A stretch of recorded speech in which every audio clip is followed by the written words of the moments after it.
Halo, selamat siang pemirsa dan juga pendengar RPD Kutim. Sekali lagi salam jumpa dan kembali senang sekali hadir menjumpai Anda pada siang hari ini dalam talkshow ceria, dalam talkshow cerdas, ceria dan dahsyat di RPD Kutim 99.4 FM bersama kita cerdas.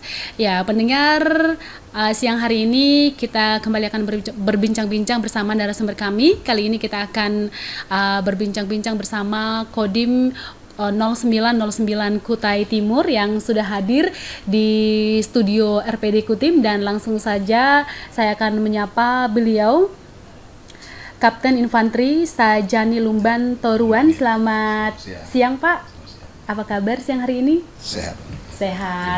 Sehat banget dan sangat semangat sekali ya Pak ya. Oke, senang sekali punya narasumber yang sangat ceria dan dahsyat seperti nama talkshow kita.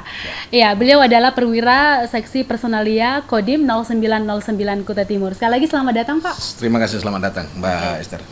Gimana suasananya saat berada di studio RPD Kutim untuk pertama kalinya? Terima kasih sambutannya RPD Kutim yang cukup hangat dan kami bisa berkolaborasi dengan RPD Kutim untuk mengekspos atau memberitakan kepada dunia luar, di luar TNI untuk kaitan dalam kali ini rekrutmen TNI. Oke, baik.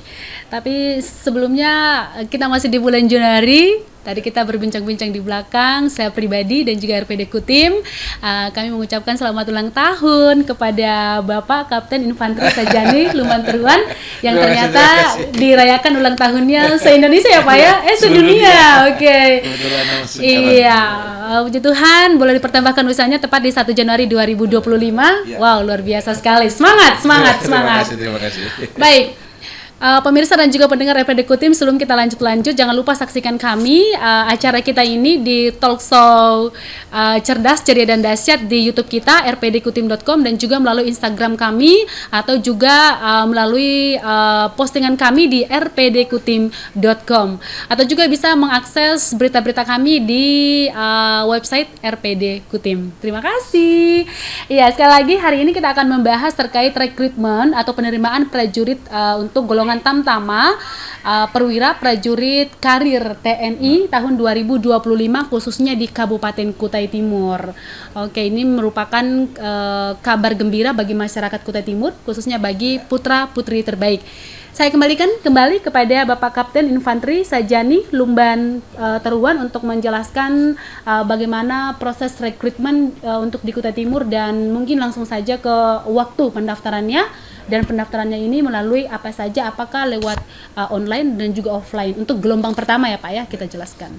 Baik, terima kasih atas kesempatan yang diberikan kepada kami. Kami dalam program anggaran tahun ini TNI AD terutama terkhusus ya, membuka peluang kepada putra ya, pada putra saja, bukan putri ya, karena golongan Tamtama ini khusus ke putra. Putra saja, putra terbaik di wilayah Kutai Timur atau di Kodim wilayah Kodim Kutai Timur ini untuk menjadi prajurit TNI AD khususnya golongan Tamtama. Nah, kemudian pada program ini Angkatan Darat juga membuka peluang yang cukup besar dengan animo sekitar 7.000 calon peserta didik yang akan dididik nanti seluruh Indonesia yang tersebar di seluruh kota-kota atau kodam-kodam seperti Kodam 6 ini. Terlebih khusus untuk Kutim dialokasikan bukan dialokasikan di minimal itu animo itu harus paling tidak 75 orang. 75, cukup tinggi ya Pak ya? Ya, cukup tinggi karena pemerintah atau kami terkhususnya Angkatan Darat membuka peluang ini juga menunjang program pemerintah dalam hal ini yang sudah dicanangkan oleh Bapak Presiden ya, untuk swasembada pangan dan untuk optimalisasi segala macam, sehingga kami membuka peluang itu untuk merekrut lebih banyak lagi putra-putra terbaik. Namun tetap ada seleksi-seleksi yang akan dilalui oleh para calon-calon karena kami memilih yang baik di antara terbaik. Tahap-tahapannya yang pertama itu ada seleksi administrasi ya tentunya ya, karena dasar akademik atau pendidikan mereka dari umumnya, kemudian seleksi kesehatan mencakup dari kesehatan badan secara keseluruhan, baik dari luar maupun dari dalam. Itu itu yang ditangani oleh bidang kesehatan kami atau rumah sakit tentara yang ada di Balikpapan. Kemudian masuk tahap selanjutnya itu jasmani. Nah, di sana di kami itu ada namanya istilahnya kesamaptaan jasmani, itu menguji kemampuan fisik. Menguji kemampuan fisik daripada setiap calon tamtama atau menjadi prajurit TNI, itu wajib diuji kemampuan fisiknya sesuai dengan kriteria penilaian dari tim jasmani dari tim seleksinya itu jasmani Kodam ya yang di Balikpapan. Itu nanti meliputi aspek dari Semapta A, Semapta B, kemudian renang dan postur. Semapta A ini adalah kemampuan berlari dengan waktu 12 menit. 12 menit. Ya, 12 jarak menit. tempuh? Jarak tempuh yang itulah nanti yang akan dinilai seberapa jauh. Seberapa jauh, bebas ya Pak ya? Ya, sejauh-jauhnya lebih bagus karena berarti kemampuannya lebih bagus. Yang penting nggak lari dari kenyataannya Pak ya. Itu. Siap, next. Kemudian itu yang pertama, yang Semapta A, kemudian Semapta B. Semapta B ini kumpulan dari beberapa seleksi fisik seperti pull up, kemudian sit up, kemudian shuttle run atau lari angka 8 itu ada, kemudian push up. Itu satu rangkaian Semapta B namanya. Kemudian ke seleksi postur. Postur ini dari aspek penilaian jasmani atau tim jasmani ini proporsional ya, proporsional, tidak ada catat atau tidak ada yang asing lah atau yang lain daripada normalnya. Nah, kemudian berenang minimal itu 50 meter sanggup menyeberang dengan gaya apa saja. Karena ini peralihan dari sipil ke militer. Nanti kalau udah militer itu dia akan diajarkan renang khusus militer ada. Seperti itu. Kemudian seleksi selanjutnya ada tuh LIPERS atau istilahnya di kami itu penelitian personil terkait dengan mental si calon ya. Ini seperti apa kesiapannya mental, dulu namanya MI mental ideologi, namun sekarang direvisi jadi LIPERS penelitian personil terkait ya LIPERS atau penelitian personil, dulu namanya itu kami mental ideologi MI. Nah ini terkait juga dengan kesiapan mental seorang calon prajurit ya, karena ada perubahan pola hidup nanti, banyak pola yang akan dirubah karena kehidupan si calon tadinya yang di sipil itu mungkin sesuai dengan kehidupannya ya. Namun setelah nanti dia masuk atau menjadi prajurit ini semua akan diatur. Ya pasti jauh berbeda, akan diatur. Nah ini perlu kesiapan mental. Nah kesiapan mental si calon ini itulah nanti diseleksi LIPERS tadi, akan diseleksi seperti apa. Termasuk lingkungan keluarganya, termasuk kehidupan selama ini ya, selama sebelum dia menjadi prajurit. Nah, nanti akan dinilai khusus. Lanjut kemudian seleksi tahap selanjutnya itu psikologi. Nah, ini menguji kemampuan kemampuan olah pikirnya atau akademisnya, dinilai dari segi aspek mungkin dihadapkan dengan tugas, dihadapkan dengan tanggung jawab, nantinya dihadapkan dengan beban berat, dihadapkan dengan kondisi capai atau apa psikologis calon ini seperti apa menghadapi itu. Nah itu ada penilaian khusus dari tim kami namanya tim psikologi Angkatan Darat.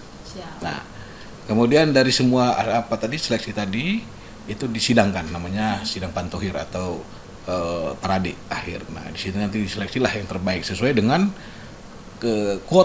kuota yang akan dididik itu berapa orang calon, disesuaikan karena ini ada keterkaitannya dengan anggaran yang akan disiapkan yang tersebar seluruh Indonesia. Indonesia ini ada beberapa kodam ya. Kalau di Kalimantan ini ada Kodam 6 Mula Warman ya. Lembaga pendidikannya itu ada di Kalimantan Selatan atau di Korem 01 Antasari yang di Kalimantan Selatan, di Banjarmasin, di Banjarbaru ya. Banjarbaru itu ada lembaga pendidikan yang sudah tersebar juga, yang salah satunya itu ya. Nah, si calon ini nanti akan dididik di sana selama pendidikan dasar namanya itu selama 3 bulan kurang lebih. Nah, setelah dididik di sana, lanjut nanti mereka dilanjutkan dengan pendidikan kecabangan namanya. Kecabangan. Tadi pendidikan dasar militer, Sarmil. Setelah lulus, dinyatakan lulus, kemudian mereka mengikuti pendidikan kecabangan. Ya, contohnya seperti kesehatan, infanteri, artileri, satuan tempur gitu. Jadi mereka akan sesuai dengan hasil psikologi mereka tadi dari tes pun dari selama pendidikan dasar tadi, itulah diambil aspek penilaiannya. Oh, ini si calon ini dia berkemampuan di bidang satuan tempur misalnya. Nanti di situ akan terseleksi mereka. Baik. Kurang lebih seperti itu, Mbak, apanya? Kisaran kriterianya termasuk proses-prosesnya seperti itu. Nah, jadi pesan kami kepada masyarakat di Kutai Timur ini yang melalui RDP ini, silakan yang punya berkeinginan maupun keluarga, ponakan atau siapa yang punya kesempatan ya, yang tidak hilang kesempatannya untuk menjadi prajurit TNI, silakan bergabung dengan TNI Angkatan Darat khususnya untuk mengabdi ya, terutama di sini mengabdi dan bekerja sama dengan TNI untuk mengabdikan diri kepada negara dan bangsa melalui jalur Angkatan Darat, khususnya terutama gelombang 1 tahun angkatan 2025 ini. Oke, baik. Terima kasih atas penjelasannya, Pak. Ini Bapak nggak lihat contekan, padahal tadi katanya mau karena banyak banget ya, sudah di luar kepala ya, Pak ya. Kebetulan kami salah satu juga tim tes ya yang pernah kami ikuti selama beberapa tahun ini. Salah satu tim tes. Jadi setiap tahun saya diikutkan juga untuk menyeleksi ke kebetulan bidang lead tes tadi, yang salah satunya tadi. Ya, baik Bapak Kapten Infanteri Sajani Lumban, ini akrabnya saya boleh panggil Bapak siapa ini, Pak? Pak Sajani aja ya. Karena setiap kali saya mau panggil, wah harus panjang ini, tapi nggak apa-apa juga sih ya. Bapak Kapten Sajani, tadi kan kita sudah kriteria-kriterianya sudah, mungkin kita lebih ke teknisnya ini, Pak. Ini pendaftarannya apa? Apakah lewat offline atau ada lewat online seperti itu? Baik. Teknis pendaftaran untuk di kami ini sudah berlaku beberapa tahun, dari beberapa tahun lalu. Itu yang pertama online dulu. Silakan dibuka di website ya, rekrutmen TNI Angkatan Darat itu pasti terbuka. Dan itu di situ ada beberapa persyaratan umum ya. Harus mendapatkan nomor atau pengesahan dari situ, dari online dulu. Kemudian gampang saja kok itu, gampang diakses, gampang, yang penting ada jaringan itu bisa diakses. Silakan para calon mendaftarkan diri dulu melalui online tadi, kemudian dia mendapatkan satu akses pendaftaran, mungkin nomor atau apa nanti di situ ada. Kemudian di awal Februari, akhir Januari ini sudah dibuka untuk validasi. Artinya si calon tadi yang sudah mendapatkan akses atau mendapatkan kode untuk pendaftaran, silakan mendaftarkan fisik. Tempatnya siap melalui Kodim ya, atau bisa langsung melalui Korem atau Samarinda atau Kodam ke Balikpapan. Baik, seperti itu. Validasi secara fisik, mendatangi, membawa berkasnya. Ya, baik Pak Kapten Sajani, kalau kita boleh tahu ada nggak perbedaan umur kalau untuk tahun sekarang ini, atau kriteria umurnya itu mulai umur berapa, Pak? Berapa tahun? Untuk umur dari beberapa tahun, bahkan dari awal tentara ini membuka rekrutmen, tetap di umur 17 tahun paling rendah ya, umur 17 tahun 9 bulan. Kemudian paling maksimal umur 22 tahun pada saat masuk pendidikan di medium Maret. Di pertengahan Maret itu di bulan bulan April. Iya, bulan April ya. Karena ada proses seleksi selama berapa hari atau berapa bulan sampai bulan Maret ini. Di bulan April dia harus berumur maksimal 22 tahun. Baik, kita sudah tahu tentang kriteria, kemudian juga proses pendaftarannya bisa lewat online maupun juga offline. Ya, Bapak Kapten Infanteri Sajani, tadi ada sedikit yang saya garis bawahi, sekalipun kita sebenarnya ini berbicara terkait teknis saja ya Pak ya, terkait rekrutmen atau penerimaan prajurit Tamtama untuk TNI Angkatan Darat tahun 2025 khususnya di Kutai Timur untuk gelombang 1. Saat ini dengan banyak kejadian-kejadian nih Pak, pasti juga sudah sering melihat ya Pak ya, banyak kejadian saat ini terkait seorang aparat yang melalui sedemikian seleksi tadi, tapi saat ini begitu banyak tindak pidana yang terjadi. Dan tadi itu di LIPERS ya Pak ya, atau penelitian personil tadi, mental ideologi ya. Bagaimana tanggapannya atas ini Pak? Karena ya kita secara ini aja masyarakat banyak banget yang bertanya, emang seleksinya seperti apa sih gitu? Emang bisa lolos, kan sudah diseleksi ketat. Baik, terima kasih atas atensinya itu, perhatiannya kepada kami TNI ya. Bisa ini sebenarnya penjelasan saya dari institusi, tapi bisa juga melalui pribadi yang kami sendiri menjadi prajurit Angkatan Darat sudah hampir 30 tahun lebih ya.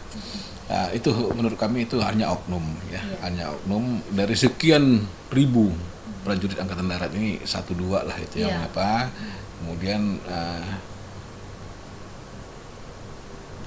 kalau menurut kami 1-2 ini itu sebagian kecil saja, bukan sebagian kecil, itu satu yang sebenarnya itu terlepas karena mungkin dia ada tuntutan dari keluarga, mungkin tuntutan hidup, bahkan pengaruh lingkungan yang begitu besar ya.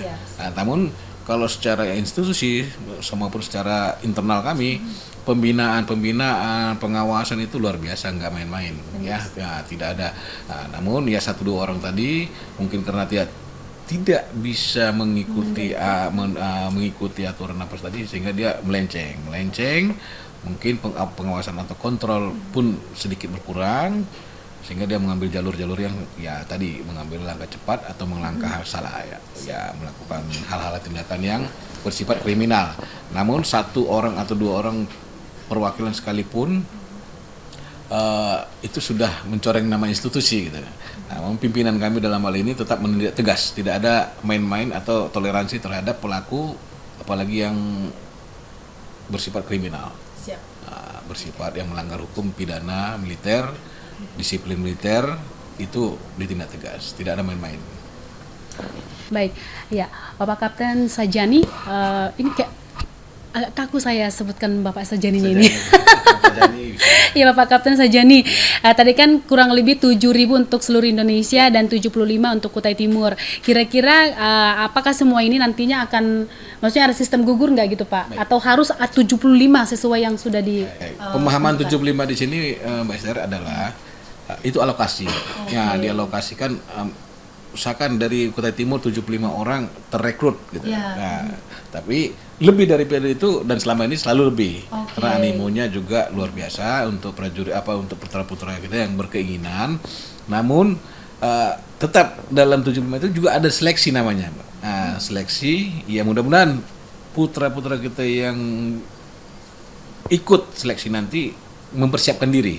Mempersiapkan diri ya, kemampuan fisiknya, kemampuan akademisnya, kemampuan lain-lainnya, termasuk kesehatannya. Si calon itu sudah mumpuni atau sudah memenuhi kriteria, kami tim seleksi juga tidak akan main-main untuk mereka. Kami pasti akan mengambil putra-putra yang terbaik di Kutai Timur ini, karena kami ingin juga ada terwakili dari Kutai Timur ini menjadi prajurit. Mungkin dia nanti entah jadi apalah, bisa kan membanggakan daerahnya juga, bisa membanggakan keluarganya juga. Dan perlu diketahui dan perlu dipahami, kami tegaskan dalam penerimaan atau rekrutmen bukan tahun ini, mulai dari dulu sih sebenarnya, cuma saya tegasin lagi, tidak ada dipungut biaya. Tidak ada dipungut biaya apapun atau gratis ya. Gratis itu dalam arti ya tidak ada dalam selama seleksi, itu tidak ada dipungut biaya, gratis ya. Namun ya kalau untuk kebutuhan pribadinya ya beda ya. jangan harus dibayar tuh ya Pak ya. Ya itu kan kebutuhan pribadi ya, sebelum dia menjadi calon atau sebelum dia dididik. Kalau sudah dididik semua itu ditanggung oleh negara. Semua ditanggung oleh negara, mulai dari ujung kepala sampai ujung kaki, mulai dari awal pendidikan sampai akhir pendidikan, bahkan sampai dinas nanti itu sudah ditanggung oleh negara. Baik, ya. Nanti kita masih akan kembali, pemirsa dan juga pendengar RPD Kutim, dengan pembahasan kita yang lainnya. Kita juga ingin mengetahui terkait program-program yang dilaksanakan, khususnya di Kecamatan Bengalon, pendengar. Kami ucapkan sebelumnya terima kasih atas kebersamaannya di seputar rekrutmen atau penerimaan prajurit Tamtama untuk perwira prajurit karir TNI Angkatan Darat tahun 2025 khususnya untuk di Kabupaten Kutai Timur. Silakan di akhir Januari nanti sudah terbuka ya, seperti itu. Silakan putra-putra terbaik Kutai Timur untuk mendaftarkan diri dan pastinya harus siap dengan segala keadaan dan sesuai persyaratan yang disiapkan oleh Kodim 0909 Kutai Timur pada khususnya dan pada umumnya TNI Angkatan Darat di Indonesia. Oke, sekali lagi. Itu bisa saya tambahkan sedikit, Pak. Iya, Terkhusus kepada para calon atau putra-putra Kutim ini yang berkeinginan ya. Iya. Nah, kami Kodim Kutim ya membuka peluang, membuka kesempatan, membuka ini kepada calon-calon yang akan mau berkeinginan untuk melatihkan diri atau mencari tahu atau apa saja sih yang akan diseleksi. Kami bisa memberikan arahan-arahan ya terkait dengan untuk seleksinya nanti, Mbak. Jadi melalui apa itu, Pak? Melalui seperti mungkin pembinaan fisiknya, pembinaan pembelajaran apa yang harus dihadapi nanti selama seleksi. Jadi kan ada yang kurang tahu atau kurang mengerti apa-apa saja sih kan gitu. Nah, bisa kami nanti membantulah para calon ini sehingga kami juga punya satu kebanggaan lah ada putra-putra di sini yang bisa lulus bahkan menjadi prajurit TNI. Semuanya bisa diakses lewat website tadi ya, Pak? Kalau itu untuk pendaftaran ya. Namun untuk kesiapan si para calon atau si putra-putra kita yang pingin, kami bisa membuka peluang untuk melatih mereka secara fisiknya, secara akademisnya, ya memberikan arahan bagaimana supaya dia bisa berkesehatan yang baik, untuk kesehatannya nanti supaya bisa lulus seleksi kesehatan. Karena kan banyak yang kurang paham, banyak yang kurang ngerti. Ya, ini bagaimana kalau misalkan mau akses, apakah langsung ke Kodim atau ada? Bisa, langsung ke Kodim yang di Bukit Pelangi, atau melalui koramil-koramil di wilayah yang tersebar di seluruh Kutim ini, ya ada mulai semua kecamatan bisa melalui sana, nanti akan diarahkan ke Kodim. Jadi silakan manfaatkan kesempatan itu sehingga mereka dalam menghadapi seleksi nanti lebih siap lagi. Betul. Lebih siap lagi dan lebih dapat diterima lagi. Siap bertarung. Ya, gitulah. RPD Kutim bersama kita cerdas.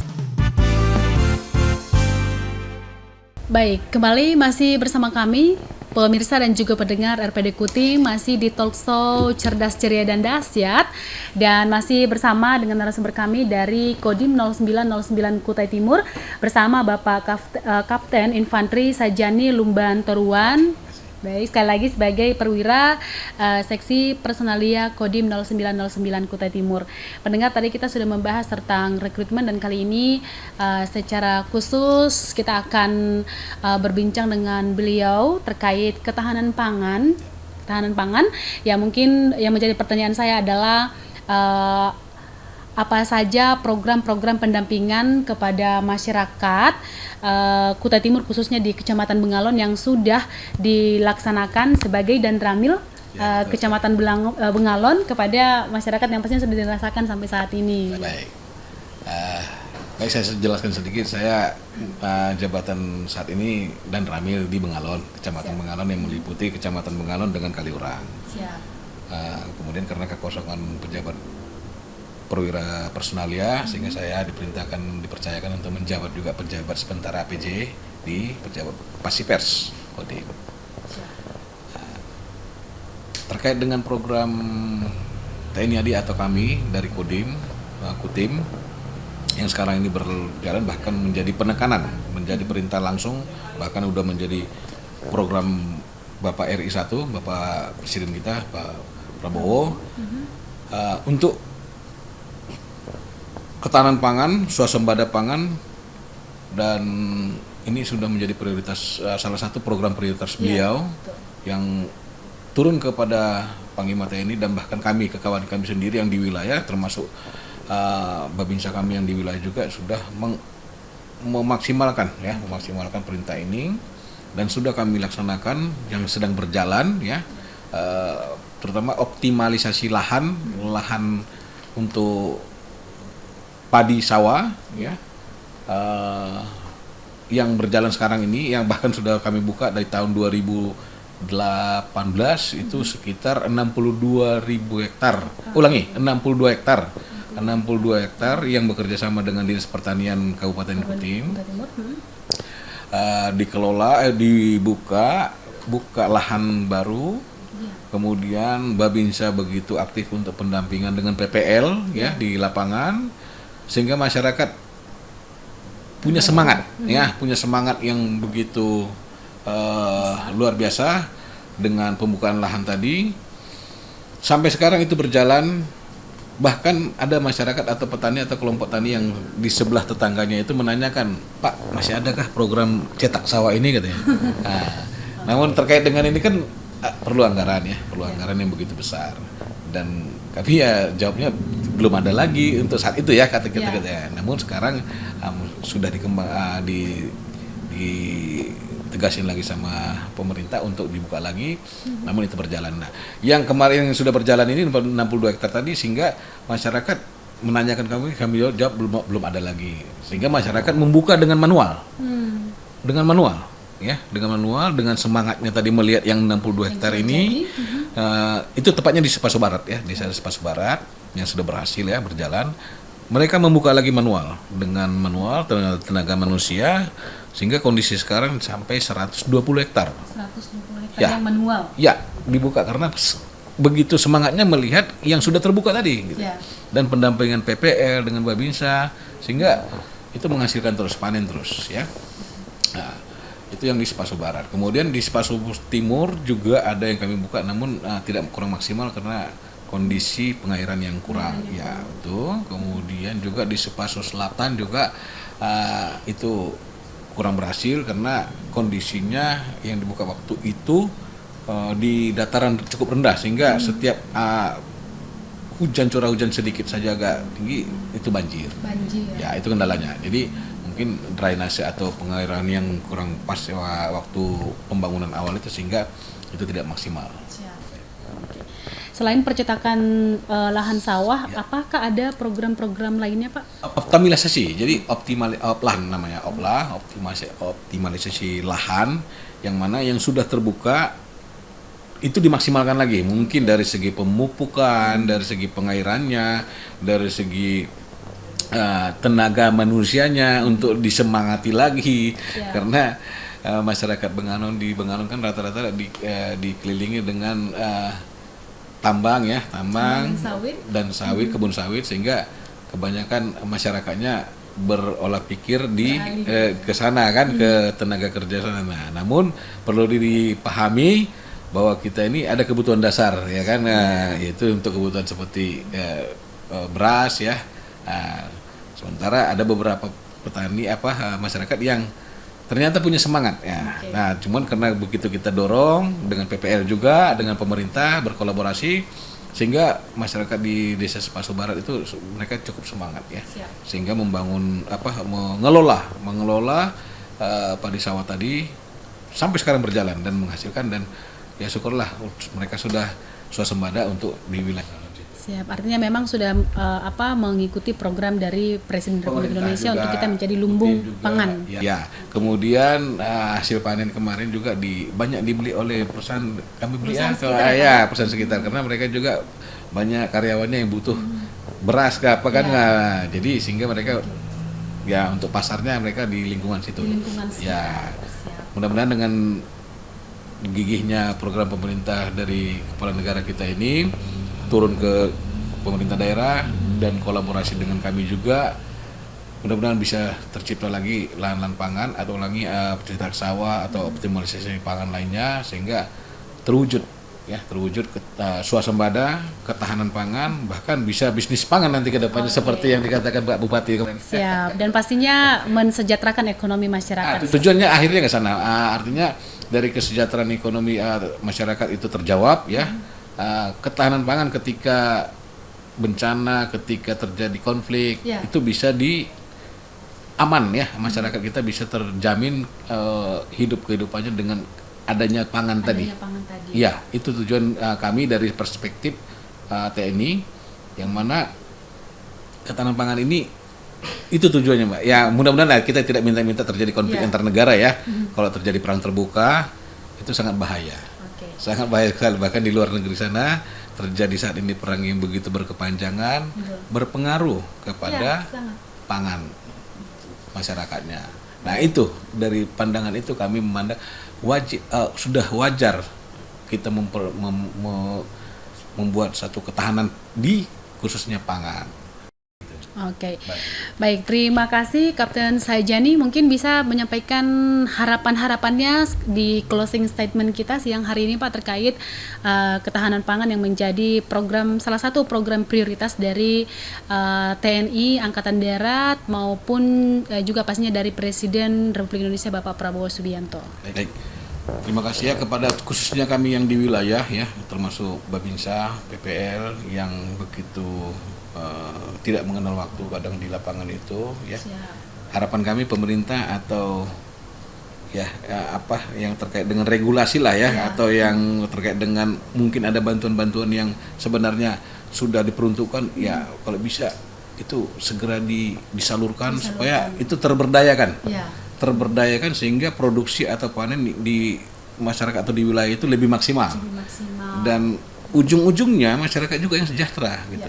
Syukur-syukur bisa swasembada, bahkan bisa menjual keluar, memasarkan. Nah, ini mungkin perlu sinergi juga dengan instansi terkait di dinas-dinas, termasuk stakeholder lainnya terkait dengan pemasaran.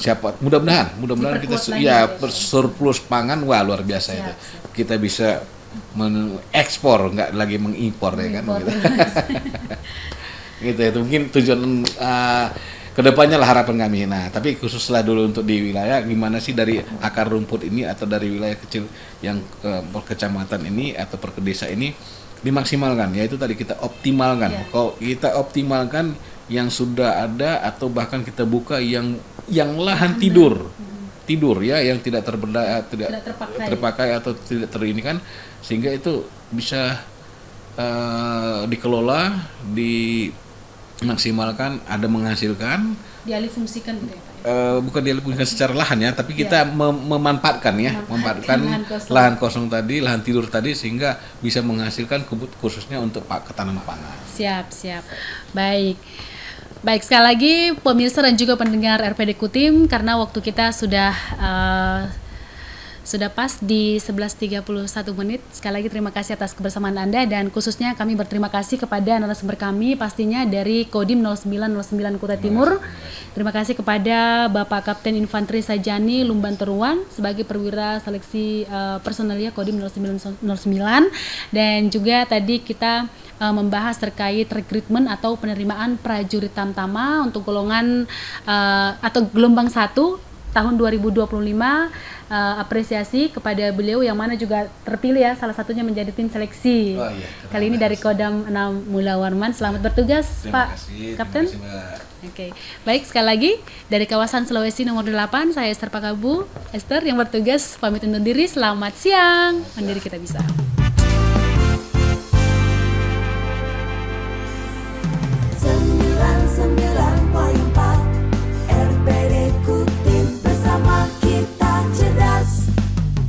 Stay tune terus di RPD Kutim FM bersama kita cerdas. RPD Kutim.